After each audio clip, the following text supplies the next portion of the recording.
Hello friends, എല്ലാവർക്കും നമസ്കാരം. നിങ്ങളേവരും കാത്തിരിക്കുന്ന നയനയുടെയും ആദർശിന്റെയും ഇന്നത്തെ വിശേഷത്തിലേക്ക് എല്ലാ കൂട്ടുകാർക്കും സ്വാഗതം. എല്ലാവർക്കും നല്ലൊരു ദിവസം ആശംസിച്ചുകൊണ്ട് തന്നെ നമുക്ക് ഇന്നത്തെ വിശേഷത്തിലേക്ക് കിടക്കാം. അതിനു മുമ്പായിട്ട് ആരെങ്കിലും നമ്മുടെ ഈ ചാനൽ ആദ്യമായിട്ട് കാണുന്നുണ്ടെങ്കിൽ ഇതുവരെ സബ്സ്ക്രൈബ് ഒന്നും ചെയ്തു വെച്ചിട്ടില്ലെങ്കിൽ തീർച്ചയായിട്ടും ഒന്ന് സബ്സ്ക്രൈബ് ചെയ്ത് വെച്ചോളൂ കേട്ടോ. അതിനോടൊപ്പം മാക്സിമം എല്ലാവരും നമ്മുടെ വീഡിയോ ഇഷ്ടപ്പെടുകയാണെങ്കിൽ ഒരു ലൈക്കും കൂടി അടിച്ചിട്ട് പോകാൻ മറക്കരുത്. അപ്പം നമുക്ക് നേരെ ഇന്നത്തെ വിശേഷത്തിലേക്ക് തന്നെ കിടക്കാം. തുടങ്ങുമ്പോൾ തന്നെ മരണവീടാട്ടോ കാണിക്കുന്നത്. അപ്പം ഇതിനിടയിൽ നമ്മുടെ മുത്തശ്ശനെ ഫോൺ വിളിച്ചതിന് ശേഷം അനഘയുടെ ജീവിതത്തിൽ എന്താണ് സംഭവിച്ചത് എന്ന് ഒരു പുറകോട്ട് പോക്കുണ്ടായിരുന്നല്ലോ. അപ്പൊ ആ ഒരു ഭാഗമാണ്. അങ്ങനെ അവര് വന്നിങ്ങനെ മൂക്കി കൈപൊത്തി പിടിക്കുകയാണ് നമ്മുടെ അനഘയുടെ അഭിയുടെ ആൾക്കാരാണ് കേട്ടോ അത്. അപ്പൊ മൂക്കി കൈപൊത്തി പിടിക്കുന്ന ആ ഒരു സമയത്ത് തന്നെ പെട്ടെന്ന് തന്നെ കുഴഞ്ഞു വീഴുകയാണ് അനഘ. അവിടെ നിന്ന് ഇവരെ ഹോസ്പിറ്റലിലേക്ക് കൊണ്ടുപോകുന്നു. അവിടെ കൊണ്ടുചെന്ന് കഴിഞ്ഞപ്പോഴത്തേക്കും ഇവൾക്ക് പിന്നെ മരണം അടുത്തിരിക്കുവാണല്ലോ. അപ്പൊ അതുകൊണ്ട് തന്നെ ഡോക്ടർ പറഞ്ഞു ഇനിയിപ്പം പ്രതീക്ഷിക്കുമൊന്നും വേണ്ട, കുറച്ചൊരു ശ്വാസം മാത്രമേ ഉള്ളൂ എന്നൊക്കെ പറഞ്ഞു. ഏതായാലും അതുകൊണ്ട് തന്നെയാണ് മുത്തശ്ശനോട് വിളിച്ച വിവരങ്ങളൊക്കെ, മൂർത്തിയോട് വിളിച്ച വിവരങ്ങളൊക്കെ ഇവർ പറയുകയും മൂർത്തി ഇവിടെ എത്തുകയും ചെയ്തത്, ഹോസ്പിറ്റലിൽ എത്തുകയും ചെയ്തത്. പക്ഷെ അപ്പോഴും ഇവരൊന്നും പ്രതീക്ഷിച്ചില്ല അനഘയ്ക്ക് ഇങ്ങനെ സംസാരിക്കാനുള്ള ആ ഒരു ടെൻഡൻസി ഉണ്ടാകുമെന്നൊന്നും. അങ്ങനെയാണ് നമ്മുടെ അനഘയ്ക്ക് മൂർത്തിയോട് സംസാരിക്കണം എന്ന് പറഞ്ഞത്. മൂർത്തി ചെന്നപ്പോൾ ആ എന്ന് പറഞ്ഞുകൊണ്ടിരുന്നത്. ഇതിപ്പോ 3 കൊച്ചുമക്കളുടെ പേരും അനിയും അഭിയും ആദർശവും ആയതുകൊണ്ട് ഈ ആ വെച്ചതിൽ ഏതാണ് എന്ന് പറയാൻ പറ്റത്തില്ലല്ലോ. അപ്പൊ ആ ഒരു സിറ്റുവേഷനിലും ആയിപ്പോയി. ഏതായാലും പിന്നെ കാണിക്കുന്ന മരണവീട് തന്നെയാണ്. അങ്ങനെ മരണവീട് കാണിക്കുന്നു. ആ കുട്ടി ഭയങ്കര നിലവിളിച്ച് ഭയങ്കരമായിട്ടും അമ്മയെ എണ്ണീട്ടിട്ട് പോയില്ല അമ്മേ എന്നൊക്കെ പറഞ്ഞ് കരയുന്നു. അപ്പൊ ഇതിനിടയിൽ ആദർശവും അഭിയൊക്കെ ഇവിടെ നിൽപ്പുണ്ട്. അങ്ങനെ ആദർശും മുത്തശ്ശനൊക്കെ പെട്ടെന്ന് നോക്കുമ്പോഴാണ് ടേബിളിന്റെ പുറത്ത് ആദർശിന്റെയും ആ പെണ്ണിന്റെയും ആ കുഞ്ഞിന്റെയും ഒക്കെ ഫോട്ടോ ഇരിക്കുന്നത് കണ്ടത്. പെട്ടെന്ന് നമ്മുടെ മുത്തശ്ശൻ ചോദിച്ചു, ആദർശ മോനെ ഇതെന്താണെന്ന് ചോദിച്ചു. അപ്പൊ പറഞ്ഞു, അയ്യോ എനിക്കറിയില്ല അച്ഛാ, അല്ല എനിക്കറിയില്ല മുത്തശ്ശ ഇതെന്താണെന്ന്. അല്ല ഇതിപ്പം നിന്റെ ഫോട്ടോ ആണല്ലോ ഇവിടെ കൊടുത്തിരിക്കുന്നത്. അതങ്ങനെ പലർക്കും ഇപ്പം ചെയ്യാലോ. കാരണം ഇങ്ങനെ തട്ടിപ്പൊക്കെ നടത്തുന്നവർക്ക് തന്നെ പ്രത്യേകിച്ച് ഇതൊക്കെ ചെയ്യാൻ പറ്റും. ഇപ്പം അതിനുള്ള ഒത്തിരി മാർഗങ്ങളുണ്ടല്ലോ. അതുപോലെ എങ്ങാണ്ട് മോർഫ് ചെയ്ത് വെച്ചിരിക്കുന്നത് എങ്ങാണ്ടൊക്കെയാണ് ഈ ചിത്രങ്ങൾ. അല്ലാതെ എനിക്കറിയില്ല. ഞാൻ ഇവിടെ വന്നിട്ടില്ല. ആദ്യമായിട്ട് ഞാൻ ഈ കുട്ടീനെ കാണുന്നതും ഈ മരിച്ചുപോയ പെൺകുട്ടീനെ കാണുന്നതും ഒക്കെ. പിന്നെ എങ്ങനെയാ മുത്തശ്ശ എന്ന് പറയുമ്പോഴത്തേക്കും പെട്ടെന്ന് അവന്മാർ രണ്ടുപേരും മാറി നിന്നവന്മാർ ഇങ്ങ് വന്നിട്ട്, ഓഹോ എന്താ സാറേ ഈ പറയുന്നത്? സാറിന് അറിയില്ലെന്നോ? സാറിന് എന്താ സാറേ അറിയാത്തത്? സാറ് വല്ലപ്പോഴും ഒക്കെ ഇവിടെ വന്ന് പൊക്കോണ്ടിരുന്നതാണല്ലോ. ആഴ്ചയിൽ 1 തവണയും മാസത്തിൽ 2 തവണയൊക്കെ വന്നോണ്ടിരുന്നിട്ട് ഇപ്പൊ അറിയത്തില്ലെന്ന് പറഞ്ഞിട്ടുണ്ടെങ്കിലേ ഇതെന്താ മനുഷ്യരെ പൊട്ടന്മാരാക്കാണോ? അപ്പോഴേക്കും ആദർശന് ദേഷ്യം വന്നിട്ട്, നീ എന്താടാ പറയുന്നത്? എന്നെ ഇവിടെ കണ്ടിട്ടുണ്ടെന്നോ? വെറുതെ ഓരോന്ന് വിളിച്ച് പറയരുത്. എനിക്കറിയില്ല മുത്തശ്ശൻ, ഞാൻ ഇതുവരെ ഇങ്ങോട്ട് വന്നിട്ടില്ല.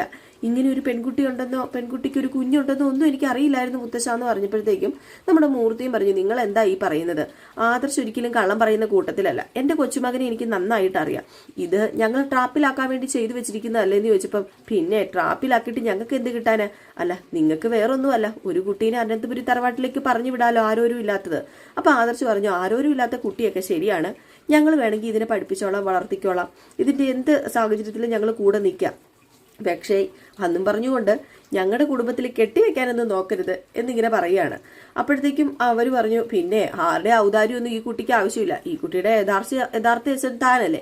അപ്പൊ പിന്നെ എന്തിനാ മറ്റുള്ളവരുടെ ഔദാര്യം തേടി പോകുന്നത്? അനന്തപുരി തറവാട്ടിൽ തന്നെയാണ് ഈ കുട്ടി വളരേണ്ടത്. അപ്പൊ നമ്മുടെ അഭി പറഞ്ഞു, ദേ മുത്തച്ഛ ഇവരൊക്കെ വെറുതെ പറയാണ് കേട്ടോ, ചുമ്മാ പൈസ തട്ടിക്കാനുള്ള കളിയാണെന്നാ തോന്നുന്നത് എന്ന്. കാരണം നമ്മുടെ അഭി അവിടെ ചുമ്മാ ഇവരുടെ സൈഡിൽ നിന്ന് ഇങ്ങനെ സംസാരിച്ചതാണ്. അപ്പൊ നമ്മുടെ ആദർശം പറഞ്ഞു, അത് ശരിയാ മുത്തച്ഛ, പൈസ തട്ടിക്കാൻ വേണ്ടിയുള്ള കളി തന്നെയാ. പൈസ എത്ര വേണമെന്ന് ചോദിച്ചാൽ മതി, അതിന് കൂടുതൽ തട്ടിച്ച് കളിക്കൊന്നും വേണ്ട, ഞങ്ങൾക്ക് ഇതൊന്നും അറിയില്ല എന്നിങ്ങനെ പറയാണ്. അപ്പോഴത്തേക്കും മുത്തശ്ശൻ പറഞ്ഞു, ഏതായാലും ഞങ്ങൾ പോകുക, ഞങ്ങൾ ഇനി ഇവിടെ കൂടുതൽ സമയം നിൽക്കുന്നില്ല. എൻ്റെ മോൻ്റെ കുഞ്ഞല്ല എന്ന് അവൻ പറയുന്നിടത്തോളം കാലം എനിക്ക് വേറെ അന്വേഷിക്കേണ്ട കാര്യമില്ല. കാരണം എനിക്ക് എൻ്റെ മോനെ നന്നായിട്ട് അറിയാം. ഒരിക്കലും ആദർശ് ഇങ്ങനെ ചെയ്യില്ല എന്ന് ഇവനെ അറിയുന്ന എല്ലാവർക്കും അറിയാന്നൊക്കെ പറഞ്ഞിട്ട് ഇറങ്ങാൻ തുടങ്ങുമ്പോഴത്തേക്കും എന്താണ് ഈ കുട്ടി അങ്ങോട്ട് ഓടി വന്നിട്ട്, അച്ഛാ എന്നെയും കൂടെ കൊണ്ടുപോകും, അച്ഛാ എന്നെ ഇവിടെ ഒറ്റയ്ക്കാക്കിയിട്ട് പോകില്ലേ എന്ന് പറഞ്ഞ് ആദർശിന്റെ കൈ കയറി പിടിച്ചു കേട്ടോ. അപ്പൊ പെട്ടെന്ന് നമ്മുടെ മൂർത്തി ആ കുട്ടീനെ അങ്ങ് എടുത്തിട്ട് കുട്ടിയുടെ കണ്ണുകളിലൊക്കെ ഇങ്ങനെ നോക്കണം. എന്നിട്ട് ആ നിന്ന 2 ഗുണ്ടകളുണ്ടല്ലോ അവന്മാരോട് പറഞ്ഞു, ഈ കുട്ടിയോടുള്ള സഹതാപം കൊണ്ടേ ഞാൻ ഈ കുട്ടീനെ അങ്ങ് കൊണ്ടുപോകുക. അപ്പോഴത്തേക്കും ആദർശ് പറഞ്ഞു, മുത്തശ്ശ എന്താ മുത്തശ്ശൻ ഈ പറയുന്നത്? ആരെങ്കിലും പറയുന്നതൊക്കെ കേട്ടിട്ട്, അല്ല ആദർശേ, ഈ കുട്ടിയുടെ അച്ഛൻ ആരാണെന്ന് സത്യം പറഞ്ഞാൽ ഇപ്പൊ നമുക്കറിയില്ല. നീ അല്ലെന്ന് എനിക്ക് പൂർണ്ണ വിശ്വാസവുമുണ്ട്. പക്ഷെ ഇതിന്റെ അച്ഛൻ ആരാണെന്ന് നമുക്ക് കണ്ടുപിടിക്കണമല്ലോ. ഇപ്പം ഇത് അനന്തപുരി തറവാട്ടുകാരുടെ കൂടി ഒരു പ്രശ്നമാണ്, നമ്മുടെ പ്രസ്റ്റീജിന്റെ കൂടെ പ്രശ്നമാണെന്ന് കൂട്ടിക്കോ. അല്ലെങ്കിൽ പിന്നെ ഈ കുട്ടി ആരുടെയാണെന്ന് ഇവര് തന്നെ പറയണമായിരുന്നു. കുട്ടിക്കും ബോധ്യമില്ല കുട്ടിയുടെ അച്ഛൻ ആരാണെന്ന്. അത് ആദർശിന്റെ കയ്യിലാണ് വന്ന് പിടിക്കുന്നത്. അപ്പൊ ആരൊക്കെയോ പറഞ്ഞു കുട്ടീനെ നീയാണ് അച്ഛനെന്ന് പഠിപ്പിച്ചു വെച്ചിരിക്കുകയാണെന്ന് പറയുമ്പോഴത്തേക്കും അവന്മാർ പറഞ്ഞു പിന്നെ അങ്ങനെ പഠിപ്പിക്കേണ്ട കാര്യമൊന്നും ഞങ്ങൾക്കൊന്നുമില്ല. ഇവൻ ഇടയ്ക്കിടയ്ക്ക് ഇവിടെ വരികയും ഈ കുട്ടിക്ക് കളിപ്പാട്ടം മേടിച്ചു കൊടുക്കുകയും ചെലവിനൊക്കെ കൊടുക്കുകയൊക്കെ ചെയ്യുന്നതാണ്. അപ്പൊ ഈ കുട്ടിക്ക് അറിയാലോ എന്ന് പറയുമ്പോഴത്തേക്ക് അഭി പറഞ്ഞു, ദേ എന്തിനാ മുത്തശ്ശ വേണ്ടാത്ത തലവേദനയൊക്കെ എടുത്ത് തലയിൽ വെക്കുന്നത്, വേണ്ട നമുക്ക് ഈ കുട്ടീനെ ഇവിടെ ഉപേക്ഷിച്ചിട്ട് പോയാൽ മതി, വേണ്ട അതിന്റെ കാര്യമില്ലല്ലോ, എന്തിനാ വെറുതെ നമ്മൾ ഈ റിസ്ക് ഏറ്റെടുക്കുന്നതെന്ന് പറയുമ്പോൾ മുത്തശ്ശൻ പറഞ്ഞു അങ്ങനെ ഒരു കുട്ടീനെ ഉപേക്ഷിച്ചിട്ട് പോകാനൊന്നും എന്നെ കൊണ്ട് പറ്റില്ല. ഏതായാലും ആരോപണമെങ്കിൽ ആരോപണം അത് നമ്മുടെ കുടുംബത്തിലാണ് ഉണ്ടായേക്കുന്നത്. ഈ കുട്ടി എന്റെ കൊച്ചുമോളാണെന്നാണ് പറയുന്നത്. അപ്പൊ പിന്നെ എനിക്ക് അങ്ങനെ വിട്ടുകളയാനൊന്നും പറ്റില്ല. ഏതായാലും ഈ കുട്ടിയുടെ മുഖം കണ്ടിട്ട് എനിക്ക് വിട്ടുകളയാൻ തോന്നുന്നുമില്ല. എനിക്ക് കുട്ടികളോട് സ്നേഹമൊക്കെ ഉള്ള കൂട്ടത്തിലുമാണ്. അതുകൊണ്ട് ഇനിയിപ്പം ഇവളെ ഞങ്ങൾ കൊണ്ടുപോയിക്കോളാം. പിന്നെ ബാക്കി എന്താണെന്ന് വെച്ചിട്ടുണ്ടെങ്കിൽ ഈ കുട്ടി ആരുടെ കുട്ടിയാണെന്ന് അറിയുന്നത് വരെ ഞങ്ങളുടെ അനന്തപുരി തറവാട്ടില് വളർന്നോട്ടെ, എന്നിട്ട് ഇത് ആരുടെ കുട്ടിയാണെന്ന് അറിയുമ്പം അവർക്ക് ഞങ്ങൾ വിട്ടുകൊടുത്തോളാം എന്നും പറഞ്ഞുകൊണ്ടാണ് ആ കുട്ടീനെയും കൊണ്ട് നമ്മുടെ മുത്തശ്ശനും ആദർശും അതുപോലെ തന്നെ അഭിയും കൂടി അവിടെ നിന്ന് പോകുന്നത്. അപ്പോഴേക്കും ഇവന്മാരുണ്ടല്ലോ ഭയങ്കര സന്തോഷത്തിലാണ്. ഇവന്മാരാണെങ്കിൽ ആ കുട്ടീനെ കൊണ്ടുപോകുന്ന ഈ ചടങ്ങ് പോലും തീർക്കാതെയാണല്ലോ എന്ന് ഒരുത്തൻ പറയുമ്പോൾ ഒരുത്തൻ പറയാണ് അതിനിപ്പോ എന്താ ചടങ്ങോ, മരിച്ചു പോയില്ലേ, ഇനിയിപ്പം ചടങ്ങ് എന്തിനാ, എന്തേലുമൊക്കെ കാണിച്ചിട്ട് ശവശരീരം അങ്ങ് കത്തിച്ച് കളയുക, അല്ലാതെ പിന്നെ ആ കൊച്ചിനൊരു ജീവിതം കിട്ടിയില്ലേ അതുപോലെ, പിന്നെ ഈ ചടങ്ങൊന്നും നോക്കി നിർത്തേണ്ട കാര്യമൊന്നും ഇല്ല എന്ന് പറയുമ്പം അല്ല നമുക്ക് പൈസ മേടിച്ചെടുക്കണ്ടേ, ആ അഭി പറഞ്ഞിട്ടല്ലേ നമ്മൾ ഇതൊക്കെ ചെയ്തത്, അവൻ കണ്ടോ തന്ത്രശാലി സൈഡിൽ അടങ്ങി ഒതുങ്ങി നിൽക്കുന്നത് കണ്ടോ, അവന് എല്ലാം ചെയ്തു വെച്ചിട്ട് ഒന്നും അറിയാത്ത ഭാവത്തില്, ഏതായാലും പൈസ കിട്ടാനുള്ളത് കൈയോടും കൂടി തന്നെ നമുക്ക് മേടിക്കണം എന്നൊക്കെ പറഞ്ഞ് അവന്മാരിങ്ങനെ ഇരിക്കുകയാണ്. അപ്പം നമ്മുടെ മുത്തശ്ശനും ആദർശും അതുപോലെ അഭിയും ആ കുട്ടിയും ഒക്കെ ആയിട്ട് ഇങ്ങനെ കാറിൽ അങ്ങ് പോവുകയാണ്. അപ്പൊ പെട്ടെന്നൊരു സ്ഥലത്ത് ചെന്നപ്പോഴത്തേക്കും നമ്മുടെ അഭി പറഞ്ഞു മുത്തശ്ശ വണ്ടി നിർത്താൻ പറഞ്ഞു. അപ്പൊ എന്താണ് അഭി, അല്ല വണ്ടി നിർത്തിക്കാന്ന് പറഞ്ഞു. അങ്ങനെ വണ്ടി നിർത്തി. എന്നിട്ട് ഇങ്ങ് വരാൻ പറഞ്ഞിട്ട് ആദർശിനെയും നമ്മുടെ മുത്തശ്ശനെയും കൂടെ കൂട്ടിക്കൊണ്ട് മാറിപ്പോയി. കുട്ടി വണ്ടിക്കകത്തിരിക്കുകയാണ്. അപ്പൊ അഭി പറയുക ഇതിനൊരു തീരുമാനം ഉണ്ടാക്കാതെ എങ്ങനെയാ മുത്തശ്ശ നമ്മൾ വീട്ടിലേക്ക് ചെല്ലുന്നത്, അവരോട് എന്തു പറയും, അതുമാത്രമല്ല നമ്മുടെ മൂർത്തീസ് ജ്വല്ലറിക്കൊക്കെ ഇത് വലിയ ദോഷം തന്നെയാ. അത് മൂർത്തീസ് ജ്വല്ലറിയുടെ MD ആയിട്ടിരിക്കുന്ന ആദർശേട്ടന്റെ കുഞ്ഞാന്ന് ഇത് അറിയുമ്പോൾ സോഷ്യൽ മീഡിയ അത് ഏറ്റെടുക്കും. സോഷ്യൽ മീഡിയ ഏറ്റെടുത്ത് കഴിഞ്ഞിട്ടുണ്ടെങ്കിൽ പിന്നെ ഇത് ഈ ഒരു ചെറിയ പ്രശ്നം ഊതിപ്പെരിപ്പിച്ച് വലുതാക്കും. പിന്നെ എന്തൊക്കെ കള്ളക്കഥകളാ മെനയുന്നതെന്ന് പറയാൻ പറ്റില്ല. സോഷ്യൽ മീഡിയാസ് ഒക്കെ അങ്ങനെയായിപ്പം. അപ്പോഴത്തേക്കും മൂർത്തി ചോദിച്ചു എന്താ ഭീ പറഞ്ഞു വരുന്നത്, എനിക്കൊന്നും മനസ്സിലാവുന്നില്ല. ഞാൻ പറയുന്നത് എന്തുകൊണ്ടാ മുത്തശ്ശന് മനസ്സിലാകാത്തതെന്ന് എനിക്കറിയാം. മുത്തശ്ശന് ഈ കുട്ടിയോട് ഇപ്പൊ സ്നേഹമുണ്ട്, അതൊക്കെ ശരിയാണ്. ഈ കുട്ടി ഒരു അനാഥ കുട്ടി ആയതുകൊണ്ട് തന്നെ നമുക്കതിനെ സ്നേഹിക്കാം. ആദർശേ ദേ ഇവനെ ഉണ്ടല്ലോ അഭിനെ എങ്ങനെയാ കിട്ടിയതെന്ന് അറിയാലോ. ജലജ ഇതുപോലെ നിന്നൊരവസരത്തിലാ ജലജനെ ഞാൻ ഏറ്റെടുത്തോണ്ട് വന്ന് നമ്മുടെ കുടുംബത്തില് ഒരാളാക്കിയത്. അപ്പോഴത്തേക്കും അഭി പറയുന്നുണ്ട് അതെനിക്കറിയാം മുത്തശ്ശാന്ന് ഇങ്ങനെ അഭി പറയാണ്. അപ്പൊ പറഞ്ഞു അതുകൊണ്ട് തന്നെ ഇങ്ങനെ അനാഥയായിട്ട് ആരെ കണ്ടാലും എനിക്ക് സത്യമായിട്ടും സങ്കടം വരും. അതുകൊണ്ട് ആ കുട്ടീനെ കൈയൊഴിയാൻ എനിക്ക് തോന്നുന്നില്ല. ഇല്ല, ആ കുട്ടീനെ കൊണ്ട് നമുക്ക് പോകണം.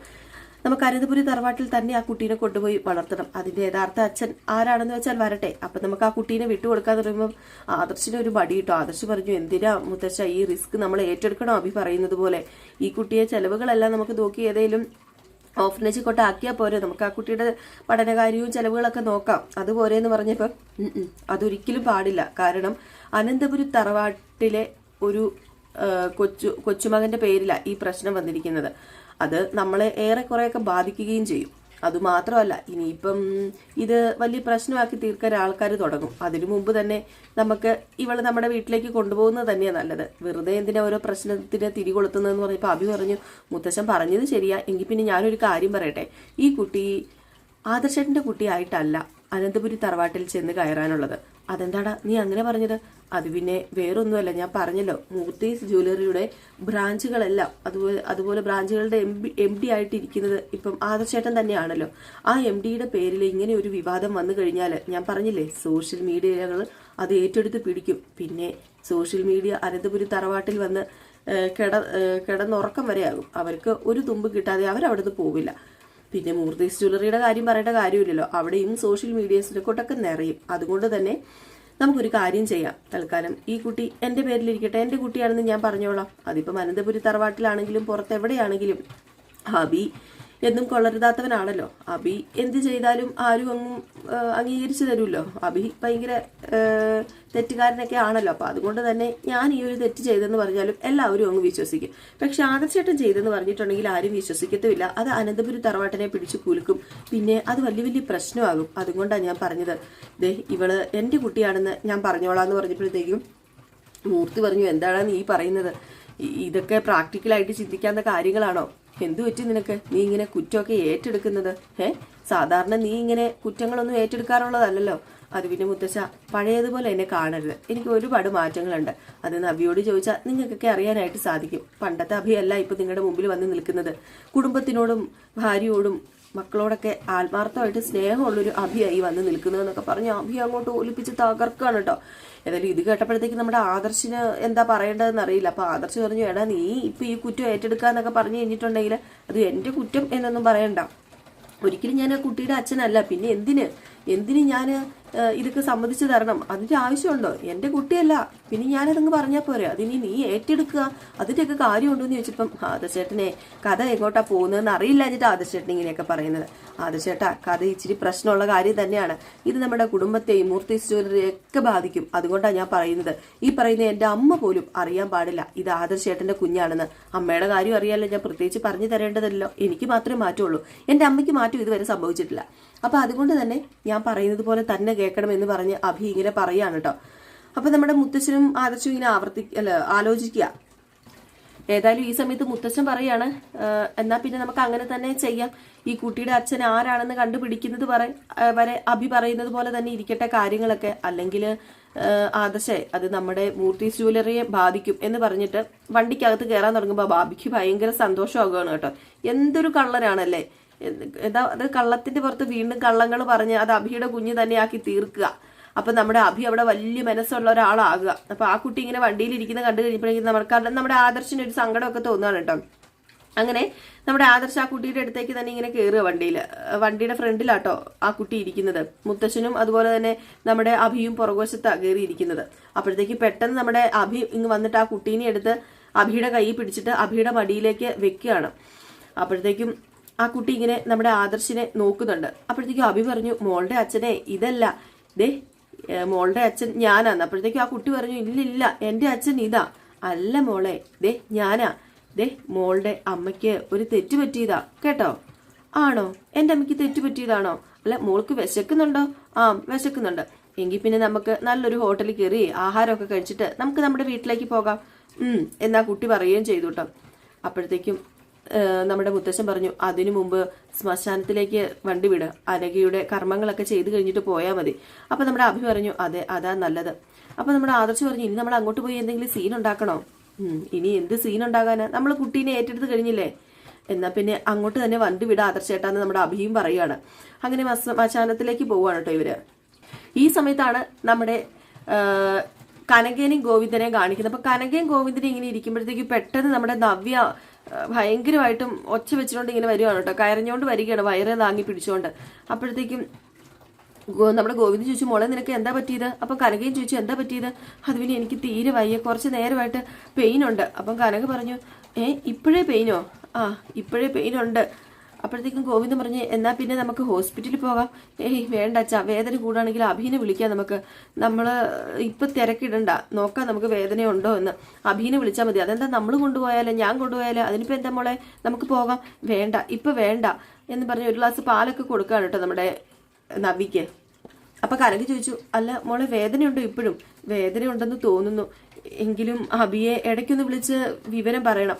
അവൻ വന്നിട്ട് നമുക്ക് ഹോസ്പിറ്റലിൽ പോയാൽ മതി. എന്തിനാ അവന് തിരക്കാണെങ്കിൽ വിളിച്ച് ബുദ്ധിമുട്ടിക്കുന്നത്? ഞങ്ങൾ കൊണ്ടുപോക്കോളാം. അല്ലച്ചാ, വേണ്ട, അഭിയേട്ടൻ തന്നെ വേണം. നോക്കട്ടെ ഇനിയിപ്പോൾ എന്താകുമെന്ന്. ഏതായാലും നമ്മുടെ നവിക്ക് ചെറിയ വേദനയൊക്കെ തുടങ്ങിയിട്ടുണ്ട്. അപ്പോൾ ഈ ഒരു സീൻ കാണിച്ചിട്ടാട്ടോ ഇന്നത്തെ വിശേഷം അവസാനിക്കുന്നത്. അപ്പോൾ എല്ലാവരും കാത്തിരിക്കുക അടുത്ത വിശേഷത്തിനായിട്ട്. അപ്പോൾ അടുത്ത വിശേഷവുമായിട്ട് നമുക്ക് കാണാം. ഇനി നമ്മുടെ രേവതിയുടെയും സച്ചിയുടെയും കഥയാണ്. അപ്പോൾ നാളത്തെ വിശേഷം നമ്മൾ ഉച്ചയ്ക്ക് ഒരു 1:45 കൂടി ഇടുന്നതായിരിക്കും കേട്ടോ. അപ്പോൾ എല്ലാവരും കാത്തിരിക്കുക. നമ്മുടെ വീഡിയോ ഇഷ്ടപ്പെടുവാണെങ്കിൽ ലൈക്ക് അടിക്കാൻ മറക്കരുത്. അപ്പോൾ ടാറ്റാ, ബൈ ബൈ.